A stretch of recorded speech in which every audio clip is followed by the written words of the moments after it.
అదే RTV app వార్తల్ని క్షణాల్లో చదివే అవకాశం ఉంటుంది. ఒక న్యూస్ పేపర్, ఒక టెలివిజన్ ఛానల్ మీ చేతుల్లో ఎప్పుడూ ఉంటాయి.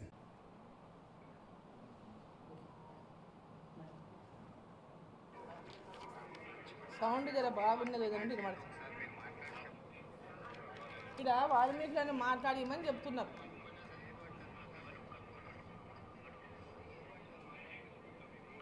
వాళ్ళకు మైక్ ఇవ్వద్దు, వాళ్ళకి మైక్ ఇస్తే ఉపసారం చెప్పి ఇది కాంగ్రెస్ పార్టీ మనం చెప్పలేమేమని చెప్తున్నాడు.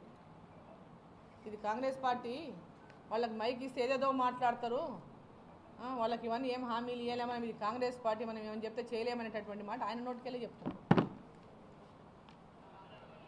అంటే ఆఫ్ ద రికార్డ్ అంటే రికార్డ్ అయ్యింది, అది రికార్డ్ అయిపోయింది, అది మీడియాలో వైరల్ అవుతుంది.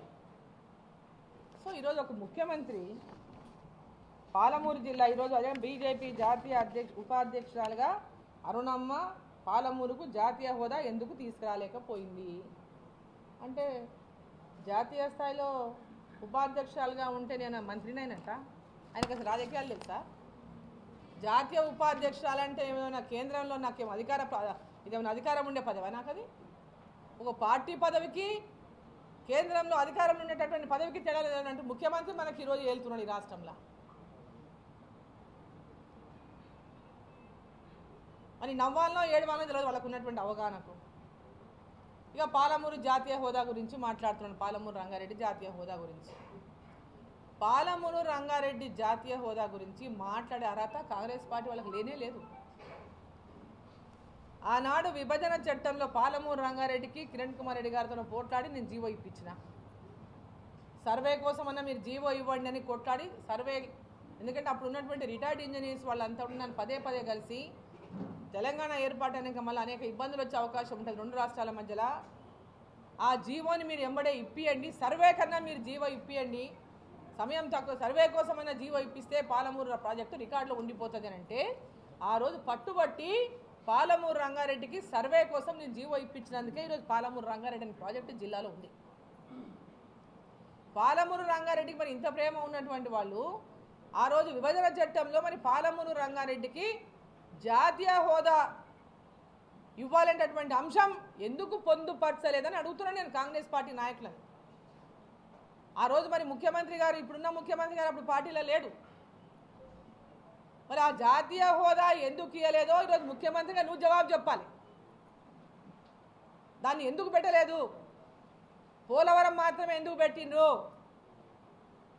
మరి పాలమూరు రంగారెడ్డికి ఎందుకు పెట్టలేదు?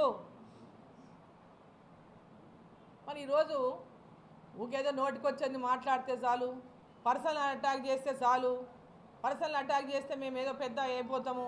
డీకే అరుణమ్మ జిల్లాలో ప్రతి ఒక్కరికి ఒక నమ్మకం ఉంది, డీకే అరుణమ్మ అంటే ప్రజల కోసం పని చేసేటటువంటి ఒక నమ్మకం ప్రజల లోపల ఉంది, కాబట్టి ఆమెనే అటాక్ చేద్దాము. పాలమూరు రంగారెడ్డి కోసం మీరు చేసిన కృషి ఏందో చెప్పండి. మాట్లాడితే నరేంద్ర మోదీ గారు హామీ ఇచ్చిన 2014లో అని చెప్తున్నారు. ఎస్, ఒకవేళ హామీ ఇచ్చినుంటే ఆ రోజు ఉన్నటువంటి పాలమూరు రంగారెడ్డి, ఈ రోజు ఉన్నటువంటి పాలమూరు రంగారెడ్డి డిజైన్లు ఒకటేనా అని నేను ప్రశ్నిస్తా ఉన్నా. ఈ పార్లమెంటు సెగ్మెంట్లో పాలమూరు రంగారెడ్డి ద్వారా ప్రతి ఒక్క నియోజకవర్గానికి నీళ్లు ఇవ్వాలని ఆ రోజు పాలమూరు రంగారెడ్డిని ప్రాజెక్టుకు సర్వే కోసం ఆదేశించారు. మరి ఈరోజు ఈ యొక్క పాలమూరు పార్లమెంట్ సెగ్మెంట్లో, మహబూబ్ నగర్ పార్లమెంట్ సెగ్మెంట్లో మక్తల్ కానీ, నారాయణపేట కానీ, కొడంగల్ కానీ, షాద్నగర్ కానీ, జడ్చర్ల కానీ, దేవరకద్ర కానీ, మహబూబ్ నగర్ కానీ ఈ ప్రాంతాలకు నీళ్ళు ఇవ్వాలనేటటువంటి లక్ష్యంతో ఆ రోజు పాలమూరు రంగారెడ్డి ప్రాజెక్టు తయారు చేసింది. మరి ఇప్పుడు ఎక్కడుందా పాలమూరు రంగారెడ్డి? ఎక్కడుంది పాలమూరు రంగారెడ్డి? అదే కల్వకుర్తి ప్రాజెక్ట్ ఎక్కడైతే నీళ్లు తీసుకుంటున్నామో మళ్ళీ అక్కడి నుంచే పాలమూరు రంగారెడ్డిని జురాల కాడి నుంచి తీసేసి అక్కడ తీసుకుపోయినప్పుడు మీ నోర్లన్నీ ఏమైనా మూగమైనాయి? ఆ రోజు జిల్లాలో పాలమూరు రంగారెడ్డి ఎక్కడ ఉండాలో మీకు సోయలేదా? అరుణమ్మ ఒక్కతే పోరాటం చేసింది జిల్లాలో. ఎవరు పోరాటం చేసింది చెప్పండి, మీరు చెప్పండి, ఎవరు పోరాటం చేసిండ్రు? జూరాలకు వెళ్ళి కావాలని అనేక సార్లు ముఖ్యమంత్రి గారితో పోయి గొడవ పెట్టుకున్నా. మీరు ఎవరన్నా వచ్చిండ్రా? ఎవరన్నా ఉన్నారా? ఏదో మీడియాలో మాకు ఇష్టం ఉన్నట్ల ముఖ్యమంత్రిని కాబట్టి నేను మాట్లాడతా కేసీఆర్ లాగానే, నేను మాట్లాడింది ప్రజలు నమ్ముతారు అనుకొని మాట్లాడితే సరైంది కాదు మిస్టర్ రేవంత్ రెడ్డి గారు. మీకు కమిట్మెంట్ ఉంటే జిల్లా యొక్క అభివృద్ధి పైన పాలమూరు రంగారెడ్డి పాత డిజైన్ ఓకే చేయి, అడ్మినిస్ట్రేషన్ శాంక్షన్ ఇవ్వు, దానికి కేంద్రం నుంచి నిధి ఇచ్చే బాధ్యత నేను తీసుకుంటా. రెడీగా ఉన్నావా? దానికి రెడీగా ఉంటే రేపు మాట్లాడు.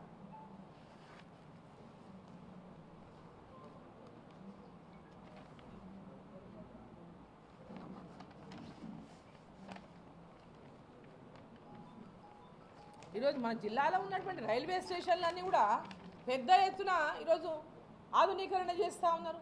ఒక్కొక్క స్టేషన్కి 9 కోట్లు 8 కోట్లు, జిల్లాలో ఉన్న ప్రతి స్టేషన్ వల్ల ఆధునీకరించబడతా ఉంది. వందే భారత్ ట్రైన్లు వచ్చినాయి, మన జిల్లా నుంచి ప్రారంభమైనవి. ఇక్కడ నుంచి కృష్ణా వరకు రైల్వే లైన్ పూర్తయి కొత్త ట్రైన్ ప్రారంభమైంది. ఈరోజు ఏవైతే రైల్వే లైన్ ఇంకా మన జిల్లాలో ప్రోగ్రెస్ ఉన్నటువంటి వాటిని కూడా ఇంకా త్వరితగతిన పూర్తి చేయించేటటువంటి పనిలో ఈరోజు కేంద్ర ప్రభుత్వం ఉంది. వాళ్ళు కమిట్మెంట్తో పనిచేస్తూ ఉంది కేంద్ర ప్రభుత్వం. మీలాగా ఓట్ల కోసం హామీలు ఇవ్వలేదు భారతీయ జనతా పార్టీ. ఓటను దండుకునేదే లక్ష్యంగా ఈరోజు బీఆర్ఎస్ పార్టీ మీరు హామీలు ఇచ్చి ప్రజలని మోసం చేసిండ్రు, దేశాన్ని మోసం చేస్తూ ఉన్నారు. కాంగ్రెస్ పార్టీ వాళ్ళు ప్రజలకు అబద్ధం హామీలు ఇచ్చి 5 గ్యారంటీలని కర్ణాటకలో ఇచ్చి ఇప్పటిదాకా 5 గ్యారంటీలు లేవు, తాగడానికి నీళ్లు కూడా లేవు పరిస్థితి. ఈరోజు ప్రాజెక్టులలో ఇక్కడ మామూనార్ జిల్లా పరిస్థితి కాదు, హోల్ తెలంగాణలో ఇవాళ తాగునీటికి కటకటలాడుతూ ఉన్నాయి గ్రామాలు. ప్రాజెక్టుల్లో చుక్క నీరు లేదు. మరి కర్ణాటకలో మీ ప్రభుత్వమే ఉంది, మరి ఇప్పటిదాకా ఎందుకు ఆ నీళ్లు తెచ్చే విషయంలో మీరు చొరవ తీసుకోవడం లేదు? జూరాలకు కానీ భీమాకు కానీ మరి నీళ్లు విడుదల చేయించి రైతుల పంటలకు నీళ్ళు ఇచ్చి పంటలు కాపాడేటటువంటి విధంగా ఎందుకు మీరు చొరవ తీసుకోవడం లేదు?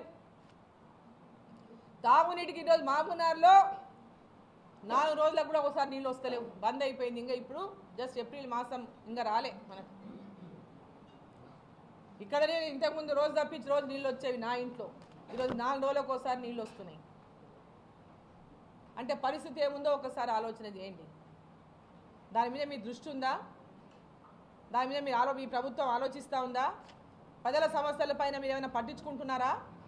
కేవలం రాజకీయంగా స్పీచ్లు కొట్టి ఇక అయిపోయిందనేటటువంటి విధంగా ఈరోజు ఉరుకులాడుతున్నారు తప్ప ప్రజా సమస్యలు కానీ, ఈరోజు పశువులకు నీళ్లు కానీ, మనుషులకు నీళ్లు కానీ, పంటలు ఎండిపోకుండా పంటలు కాపాడడంలో కానీ ఎక్కడైనా మీ ప్రయత్నం కనిపిస్తూ ఉందా? వాటి మీద దృష్టి పెట్టండి. ఎలక్షన్లతో పాటు ఈరోజు వాళ్ళని పట్టించుకోకుంటే గ్రామాల నీళ్ళు తాగే పరిస్థితి లేదు, పశువులకు నీళ్లు దొరికేటటువంటి పరిస్థితి లేదు, మేత దొరికేటటువంటి పరిస్థితి లేదు. వాటిపైన దృష్టి పెట్టండి ముఖ్యమంత్రి గారు.